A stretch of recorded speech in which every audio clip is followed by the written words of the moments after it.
twice, but no one's ever embarrassed me. You can ask me anything that you want. I will not necessarily answer every question, but you can try. Is that okay? But don't do that to Julie. I embarrass easy. There we go. I find, I don't know about you, Julie, but I find that it's better if I just kind of shoot from the hip and go straight to questions as opposed to give you some monologue about myself, which tends to be over-serious and sort of kind of self-pitying sometimes. But yeah, I think, if I understand correctly, I think I see microphones in the house. If you guys want to go to the microphone, if anybody has anything they want to ask, just go. And we're going to hope that there's some brave soul out there that wants to be slightly dangerous. You got balls, baby.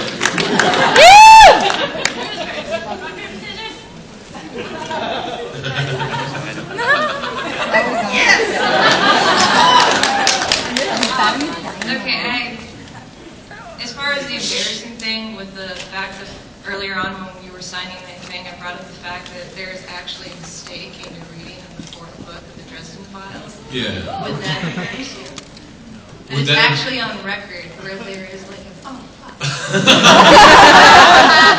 Because I say F, yeah. Yeah. That is a little... I have to say, that is a little embarrassing because, like I'm supposed to be a professional, but that's not really my fault. That's the editor's fault. Yeah.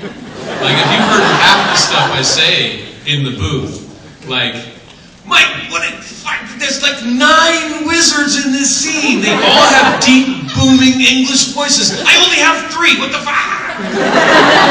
So, all manner of stuff is flying around in the booth, and they're supposed to cut all of that out. As funny as I am, Jim Butcher is much more interesting, so yeah. And as I told you in line, the part that I'm really glad that they cut out is that I would give Jim Butcher crap all the time about his writing over one word, because he would use the word little on every page. He's a great writer, but he's just drawn like a fly to syrup to that word, little, which is hard to say. Little. It's a hard one. And I would always say, Jim, what about minuscule? What about tiny? There's that word too. Small words. Actually, the real question was, it seems that you do play like a lot of British characters and stuff like that, and like most recently on Warehouse 13. And they always seem to be very roguish characters, like particularly Bob the Skull. Are you drawn to those characters, or do people just cast you that because of the fact that you became so popular as Spike? I think that everybody, I don't know of an actor that wouldn't want to play a roguish character, like, would you rather play Han Solo, or would you rather play Luke? For me it's Han.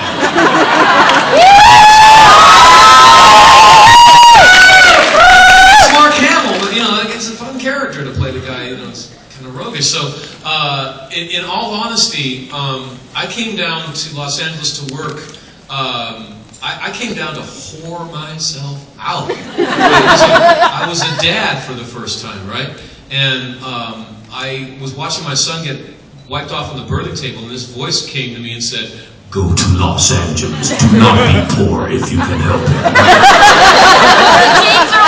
So I didn't care. I came down to LA. I'd already done theater. I'd already proved myself to myself as an actor, blah, blah, blah. And I came down to make money. And I was going to be Alf's sidekick if I had to. Didn't care at all. Like Urkel? I'll do Urkel. I don't care. Pay me, right? And the only thing I had on my reel was a couple of nerd roles that I did for Northern Exposure. And so I was going to be the nerd. I was like, you keep getting casted what they cast you as, so I'm a nerd, fine, pay me. And then I met Joss Whedon. And he put me in a disposable... I was only supposed to be your boy toy until he retired of me. And I was supposed to be in for 5 episodes. So anyway, I lucked into Rogue, and I get cast that way, and I think that any actor would love to be in that position, but it's really just because I met Joss. Thank you. Oh, that was a long answer, Julian. I was styled back. Hi. First of all, I just really want to apologize because I really wish I had a question for you, Juliet. I really do, but I can't think of it. She's cool. She's like, do the work, James. If I could think of something, I totally would. James, I just wanted to ask you about your work on Torchwood. When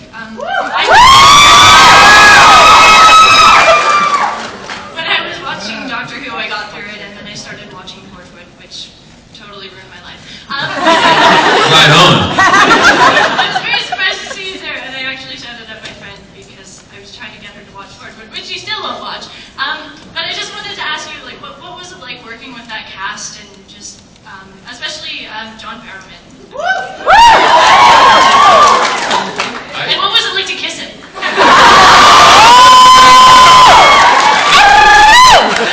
I learned something from that, which is, guys, if you want to get kissed, man, shave. Real, man.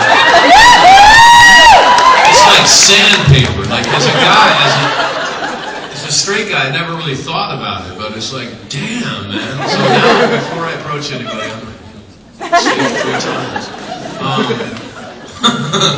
They thought I was going to be uncomfortable kissing a guy. They were kind of worried because I was American. We're supposed to be homophobic cowboys down there, and they didn't know me very well. And so on the first take, I bit him.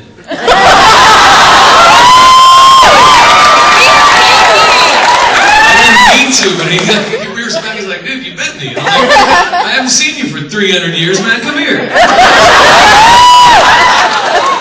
But he was a great kisser.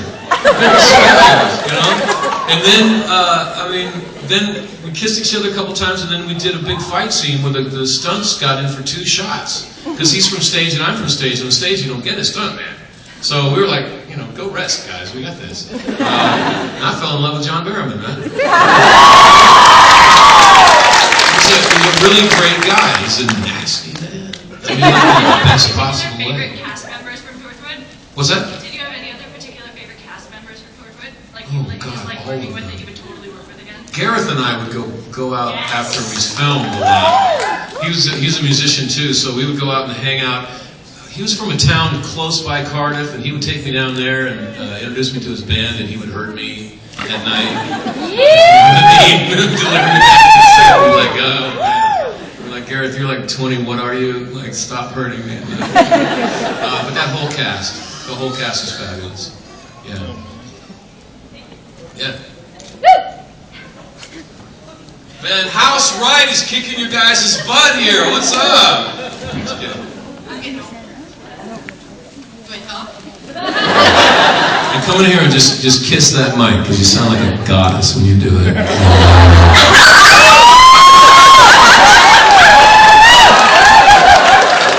Just rock and roll, man. Smell the mic. Smell it. Fame. What's that? I have a question for both of you. Right on. Okay.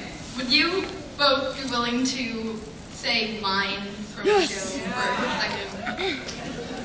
Do you have a particular line in mind? Well, for Juliet, no. If you have a favorite line, that'd be cool. No? That's fine too. For James, I have particular lines. I mean, I love all of Drew's lines, and I've been working on so many different things. Maybe you could toss me one, and then I'm happy to do it. Bad dog. Bad dog.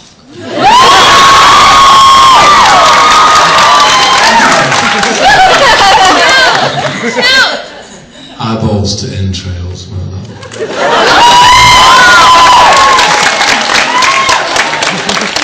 So sweet. Effulgent. Effulgent. Oh, beauty effulgent.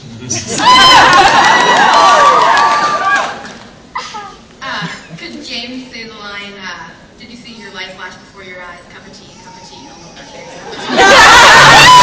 flash before your eyes, cup of tea, and what was the rest of it? Cup of tea, shag, cup of tea.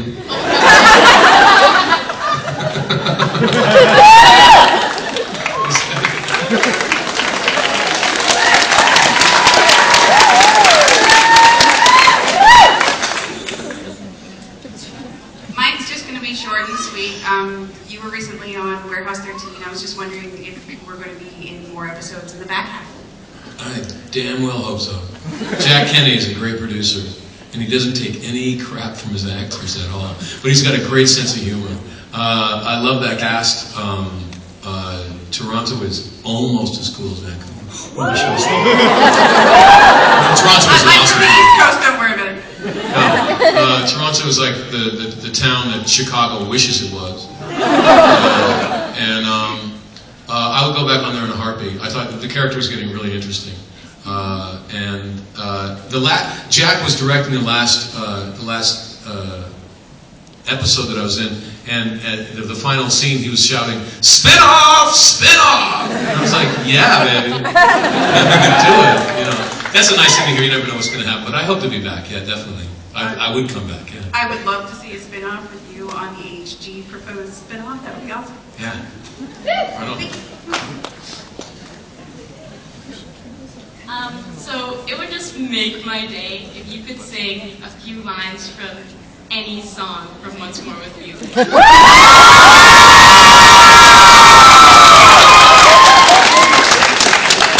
I died and you can make me feel. I don't remember what. What? Like it isn't so. Like it isn't so. Rain me!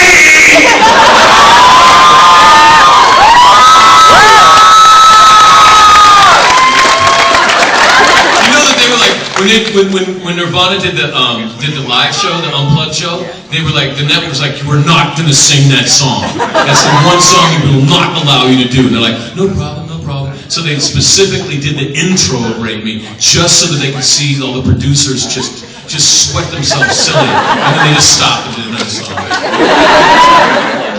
Side note. Hey, Mama. How is it like working with Sarah Michelle Gellar? How was it working with Sarah? Oh, it was wonderful working with Sarah. I had a great time working with her. Of course, I used a cattle prod. But it was a blast working with her. Sarah made me jealous of her ability to memorize lines. Right? She came from daytime drama, in which you do like an hour of material every day. So she would be able. Drove me crazy because I was from stage, right? Both Julie and I are from stage, and we'd like memorize our lines the night before and get ready for the scene and everything. And she would like literally look at her lines from her trailer to the set, and she would have them down. She's like, okay, got it. I hate you. But she was fabulous. Yeah, she was very professional. Always on time, always knew her lines, always on her mark, always ready to go. And she was short. She was so short. She made me look like a monster. When I first started doing conventions, people were like, you look like Spike, but shorter. Where is he? I was like 6'4". Yeah, I loved her. She was fabulous. Thank you. Well, I have a question for both of you. When you first got onto the scene and realized that you'd be working together, what was your first impression of each other? You want to go first? I remember thinking, wow, this is an actor. Like, I had come down to Los Angeles not expecting to meet an actor.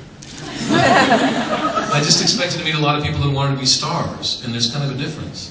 And did we rehearse before we went in? No, we didn't at all. It just was, sort of off. And we just started playing in front of the producers, and it was there's a sense when you're with another actor, there's a sense of tennis where I throw the ball at you. And you throw it back at me, and I might throw it at you like kindly, and you don't take it so well, and you bam, smack me back in the face with the ball, and I say, well, fine, and I throw it back. And there's like a subtle little back and forth that happens, and we were doing that, and I was like, man, this is fun. And my only other thought was, I hope she likes me. Because I'm only here as her boy toy. So if this actress likes to play, then I might get the role. So yeah. It was interesting because they had cast me and they brought in their final choices for Spike, and James was one of the actors that came in, and immediately we just had an incredible acting chemistry, and it was like that, just having fun. We sort of the scene took shape and went in places that I don't think either of us planned, out of the moment of what was happening. And for instance, we were reading, he was reading from School Hard, and it was the episode with the scene with the Anointed One.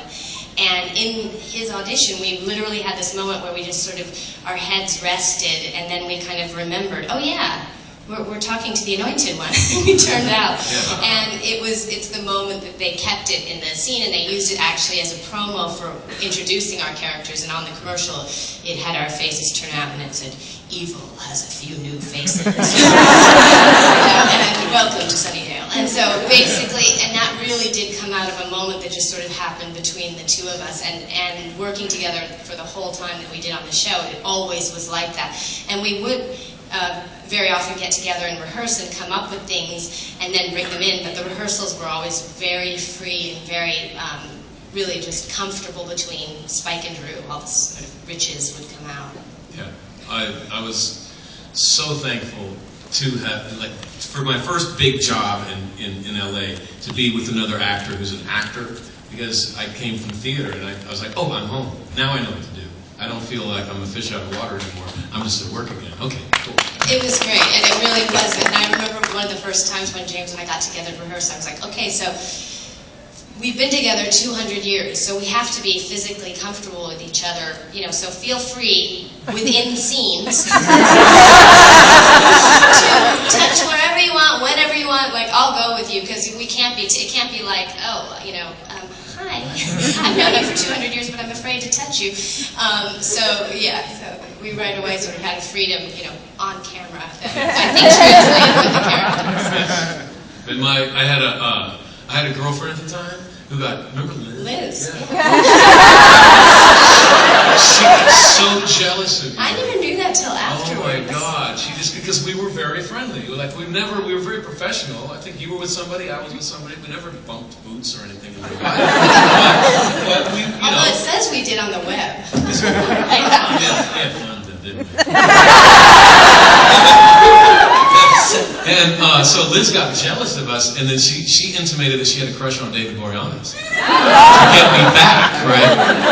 And so consequently, I hated David Boreanaz for years. And so when you see Spike and David and Angel on the screen, and it seems like Spike just hates that guy. That's why.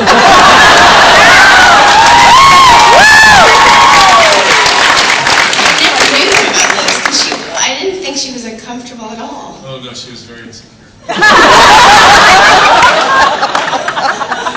all get together, and we had viewing parties all of the second season. It was really fun, and we'd all get together. We'd come over mostly to my house and watch the episodes together and stuff. And she always seemed quite comfortable. That was the moment that she freaked out. Was when the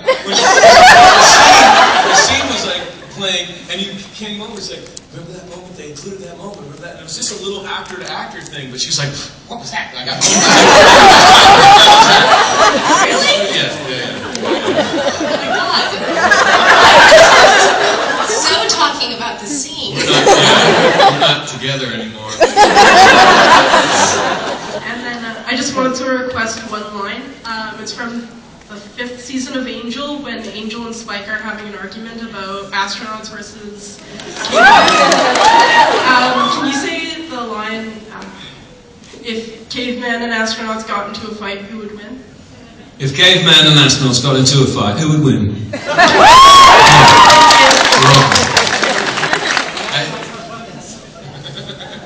Well, I had a great improv in that, because he wanted us to improv in the background, and I was like to Dave, was like, look, astronauts would lose. They're very tiny, these astronauts. They pick the small ones for the program. They have to fit inside the capsule.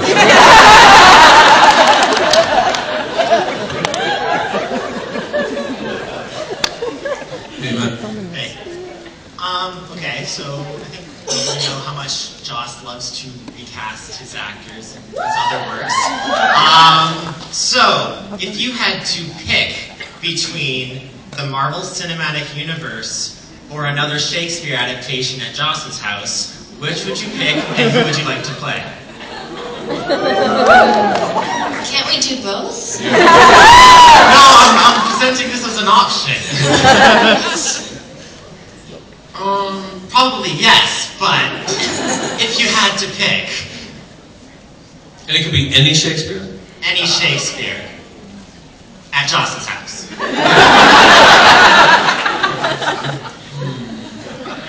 I think that... who's the villain? I think I'd be Lady Iago! Lady Anne for me. Yeah, Iago. I'd be Iago. Lady Anne. Yeah. Lady Anne. One of those two. I'd do Lady Anne. I'd like to see that. All right, thank you. You are theater people. In Buffy the Vampire Slayer, what was your favorite scene that you played in? It's hard for me to pick a scene, but I do have 3 favorite episodes. I would say that my first favorite was the one where James and I were introduced School Hard, because it was our first episode, so it was really fun to step into that universe and be getting to come and play with Joss. And then I would say an episode called Surprise, where my character gets strong, and because I felt like Drew really got to spread her wings. And then on Angel, I would say Reunion, which was this episode where Julie and I teamed up, Darla, and ate all the lawyers.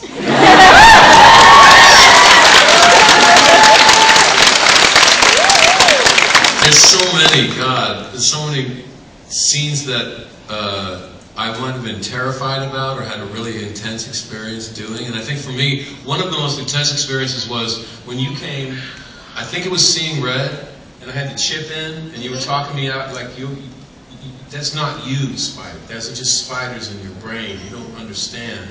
And pulling me back to myself. And I think that was one of the... Because I spent a long time pining over Buffy and doing all this stuff, and you came back and it's like, no, I just kick ass. And then, it felt really good. And then when I kicked Angel's butt in the theater on Angel, that was very satisfying. I liked killing Kendra. I think that was... Although the shooting that sequence was kind of tricky because we had shot the confessional sequence the scene right before it, and I couldn't have the signature Drusilla manicure in the 1800s, and yet it played really strongly where it was going to show when I slit her throat with my nails. And so Todd McIntosh, who is the makeup artist, brilliant, and he was the makeup artist for our show and others, decided, he was like, oh, well, why don't we just do these kind of lead press-on nails for that sequence? And so as we were rehearsing the fight sequence, first of all, I was in 4.5-inch heels, and then Bianca and I kept, trying to do that by the numbers, and my nails kept going, ding, ding, ding, and flying off, and then we were running around and getting them and putting them back on, and then I'm trying to be tough and badass, and ding, ding. And something happened too. We rehearsed it really, really by the numbers, and every time we rehearsed it, Bianca was supposed to kick me right around here, and she kicked me here, and it was great.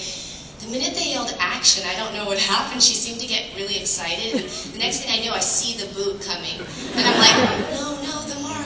And all of a sudden, clunk, she hits me so hard in the head. It was the first take, and of course one of the nails goes, ding. And I'm looking at her, I'm like, oh my God. And I literally, I think it's the take they used, because I grabbed her by the neck. And I made her focus on my eyes, and I backed her into the wall, and I was looking at her like, do not do that again. And we went through, we finished it, and of course I had a really bad concussion, and I didn't know, I'm such a girly girl, I didn't know that seeing stars is actually a thing that happens. You see white specks when you get hit in the head really hard. So anyway, it was a tricky scene to shoot for a lot of reasons, but it was actually a fun one too, besides the kick in the head.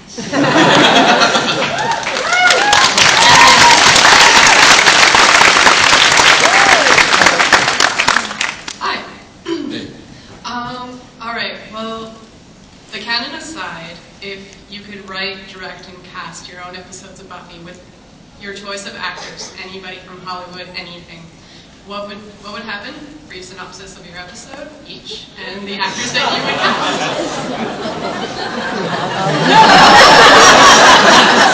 Well, we'd cast ourselves. Yes.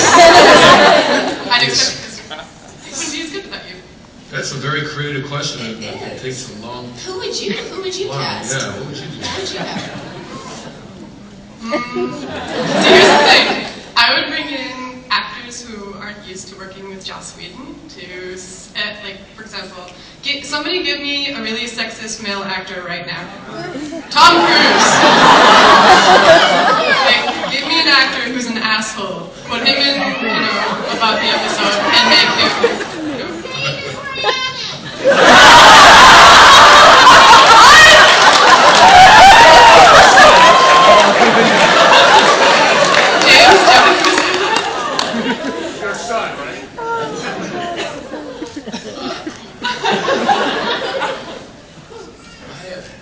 Okay, it stumps me because really, my experience working on Buffy was that I'm terrified because more things are happening around here than I know how to deal with. Like, I remember waking up one morning and realizing that I have to do whatever they tell me to do, to whomever they tell me to do it, wear and not wear whatever they say, and there's just no holes barred as to what we're about to do.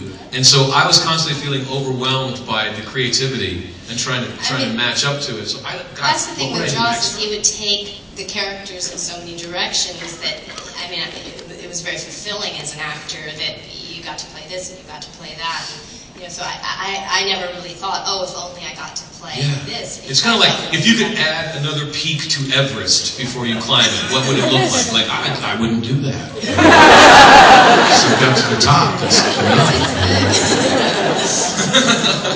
Just briefly, did you ever have any silly fantasies about where you, like, things that you would like to take happen in the show that are out of context, like gender bending or something like that? Well, I think we did that. Apparently, Julie thought that we did that too. Yeah, it was funny because she was always convinced that Darla and Priscilla had a thing that I was aware of.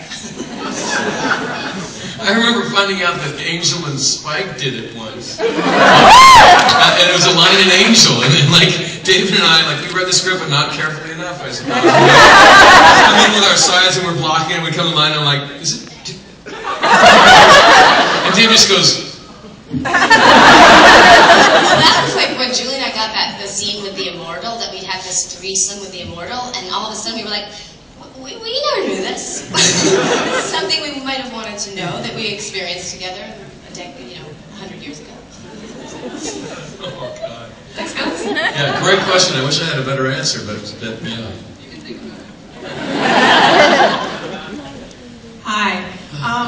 First of all, I just want to say thank you so much for coming here. After everything that everybody goes through every day, the Boston stuff, it's just such a pleasure to finally meet both of you. And Juliet, can you take off your glasses because you've got such beautiful eyes, and we want to see them. Come on, you can see them, girl. but I actually have a really bad eye allergy right now. Oh, that's too bad. Puffy and horrible. So. I'm so glad that you're here. James, did you bring your axe? Are you going to play for us at any time while you're here? Or fellow musician here, so I would love it if your band could play at some point. Man, we just played a worldwide internet live show on Stage It 2 weeks ago, and it was for everyone who has told us over the years we have come to our town. We were like, yeah, we're coming to your town. But it was great. We went to a professional recording studio in Lake Tahoe, and that was also a professional film studio. So we looked great. We sounded great. Stage It people said it was the best show they've ever done. Better than Korn. And we're going to release the individual cuts on YouTube so you can see what happened. I wish we were playing here, man. I really do. But our bassist is busy with Atlas. Atlas, the name of that band? Atlas Ego? No. Atlas Genius. It's this band that's getting pushed all like crazy. He's the tour manager for it. He's also playing bass on the road for him. So he's out partying with them right now. And so we're cooling our heels. But I should have brought my guitar. It's just always dicey because certain airlines hate music, like United hates music. They will kick your guitar up, they'll kick it right into the cargo hold. I had a really good Gibson shattered by an airline, so whenever I take a guitar to, on an airplane, I'm like, so I didn't bring it, I'm sorry. That's okay. Well, thanks for coming. We appreciate it. Right on. Guys, I was just told we have 5 more minutes. This is like the quickest Q&A I've ever done in my life, so okay. Okay, then super quick. Juliet, I've heard that you've got a great story about meeting Johnny Depp, and I would love to hear it. How did you hear that story? Let's hear it. A little bird called my husband. All right, this is embarrassing.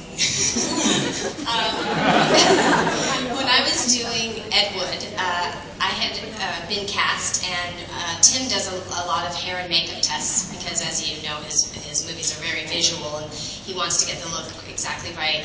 And so when I went for my first hair and makeup test, I came in, the producer was there, Denise Denovi, and she was like, oh my God, Tim loved your audition so much, he made me watch it 10 times. And I was like, oh, that's good, and I went in. And I went into hair and makeup, and at that time, they ended up doing a wig, but they wanted to see if they could get my hair really short and curly. And so I had not a stitch of makeup on. I have very dark circles under my eyes. I was very tired.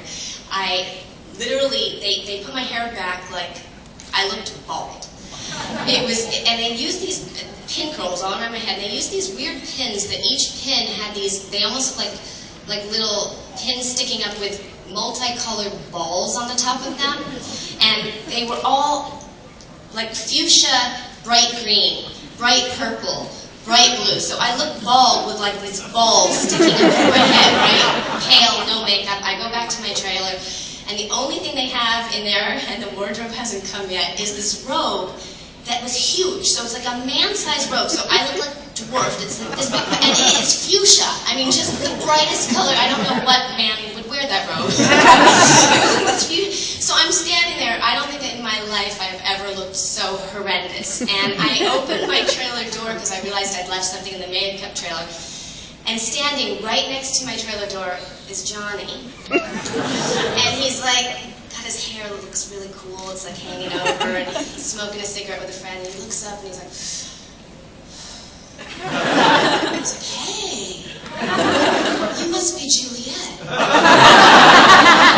And I'm thinking, can I say no? And I'm literally like looking across the room, and I'm like, okay, like 5 miles away are my sunglasses. Even if I stick sunglasses on, I still look bald.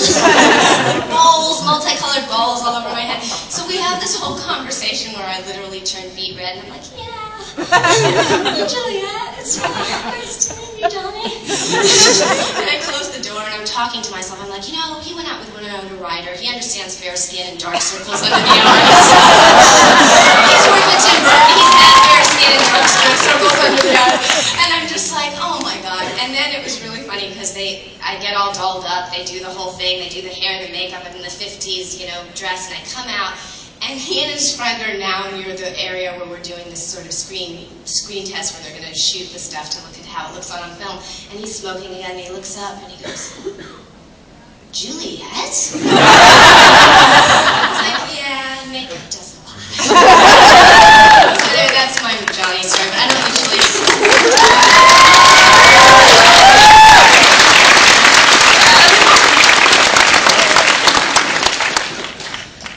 Sorry, this question is for James. I really loved you in Smallville as Brainiac, and I'm just wondering, since it's the 75th anniversary of Superman, what is it meant to be part of that universe, and can you share any Smallville memories or stories? Thank you. Yeah, I remember the set of Smallville. I couldn't believe that those pretty people were so nice. All of them were just gorgeous, and usually when you're that good looking, you don't have to be that nice. And they were all just fabulous. Tom, I can tell you, is an awesome person, right? He's very much like his character. He's he's like a natural-born leader. He's very kind, very patient. There's something about him that you know that you don't really want to mess with him too bad. But he's also kind of nasty in a really good way. Like he has these really, really extremely blue jokes that he tells just to let you know that I'm not exactly Clark Kent. And I had to tell him, I was like, dude, don't tell me no jokes before lunch because they get inside my brain and I can't get them out. You know, when I'm all vulnerable in the morning, it's not the time to come at me with that stuff. So shut it up. And so he was like, oh, okay, James, no problem. I wouldn't want to offend you. So then, he would start before I could sip my first sip of coffee in the morning, he would be behind me telling the joke, right behind my chair, and I would turn around like that. And no one else would be there. And he would say, oh, I was telling the joke to Joe, but Joe had to go do something. So he messed with me constantly because I showed weakness. Yeah.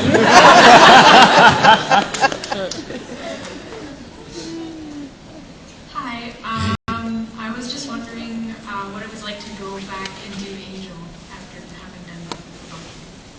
Yeah. For me, it actually felt like one big family and one big set. I mean, it was shot in different locations, but because we got to work with the same cast and it was the same writers and the same, group, I mean, literally the DP had come from Buffy, a lot of the crew, it really sort of just felt like one extended experience as far as I was concerned. Yeah, pretty much. It was just one big show. For me, it was a real relief because on Buffy, I imperiled the theme on Buffy. On Buffy, vampires are supposed to be very ugly and very quickly dead. And Joss got talked into one romantic vampire. They were supposed to be ugly? Well, you know, oh, that. Frumpy, we get frumpy, yeah. But because we're supposed to be, we stand in for all of the challenges of adolescence, all of the things you have to get over in order to grow up and not give up on yourself, not give up on the world, all of that. So we're supposed to be conquered, and you're not supposed to think, because when a vampire bites someone, it's very sexual, and Joss is like, I don't want that to be sexual. I want them ugly when they do that. That's why we vamped out. And he got talked into one romantic vampire, and that was Angel by his writing partner, David Greenwald. And Angel takes off like a Angel takes off like a shot, right? And Joss is like, okay, that's the one. That's it. That's all you get. And then we came along. And you guys liked us a lot. And so it became kind of like, how do we keep Spike and Drew from ruining our show? Because everyone is like, wanting them to be sexy and everything. And how do we keep them kind of in a box? And so I always felt like I was a little bit in a box on Buffy. But on Angel, it was a totally different thing. The lead was a vampire, and they'd let me out of the box. And I could just go mess with David all day. Yeah. That's the only difference. Wee little puppet man. You wee little puppet man. Oh, best episode of Angel. Hi. Hello. Oh, they're sexy. To the both of you, I was wondering, did you ever have any moment where you're looking over the script or you're rehearsing and you come across a line or something that happens and you just pause and you look at Joss and go, really? Spike having sex with invisible Buffy. Yeah, every week. Really? Wow. Okay. Yeah. Constant surprise. The first big one for me was finding out that I was not so cool before I was a vampire. I thought I was like, this guy's so cool before I was a vampire. He was a badass guy too. And it's like, oh really? And it just went on from there. Yeah, constantly. Surprised in a delighted way in terms of going, oh, that's really interesting, or that fills in a bit of that I didn't know. Was in his head or that kind of thing. I mean, I think when I was cast, he actually told me that he'd had Spike and Drew running around in his head for 10 years. And we sat down and had this really creative meeting where he explained a lot of what he wanted out of the characters and what he had in mind. And so I had a good understanding. Then you sort of turn a page literally and get glean a little bit more in those times. Thank you so much. Right on. My question is for Juliet, and I wanted to know if it was difficult for you to get into the mindset of Drusilla, like how insane she was. What's funny about it is when I was shooting Drew, I used to always say to Joss, I'd be like, you know, everybody says Drew's crazy, but she's not crazy, she's just a little touched. And he would say to me, yes. And it shows that you think that when you're playing the character. The weird thing is that when I see it now, like I'll be somewhere in the world and literally it'll be on at the gym or something where, you know, I'm in London and wherever I am, and all of a sudden there'll be a sequence from it. And I'm like, oh my God, she's batshit crazy. But I think because I got inside the logic of the illogic for me, and the thing that was so brilliant about the writing is that everything was really rooted in all the stuff that had happened to Drew in terms of her history and her doublespeak. There was a logic to it, an underpinning to it, which is what made it really, really fun to play. So I think it's sort of like they always say as an actor, if you're playing a villain or you're playing, you have to love the character, you can't think like that character's evil or that character's crazy, or, I mean, you know if they're doing nefarious things, that they're bad, but you have to find the way to embrace it. So I think while I was playing it, I had a little bit of a different viewpoint about it than looking back on it. But for me, it was really a joy to have a character that was so rich in terms of, you know, generally many villains are sort of one-note, archetypal evil villains, and I felt like to get to play Drew, who was a character who had a long-time epic love affair, very tender, kinky, whatever relationship, as well as, you know, being evil, and then obviously having some mental stability issues. You know, that there was just so many levels to play, and that's what made it fun, challenging, yes, but also really exciting. Thank you.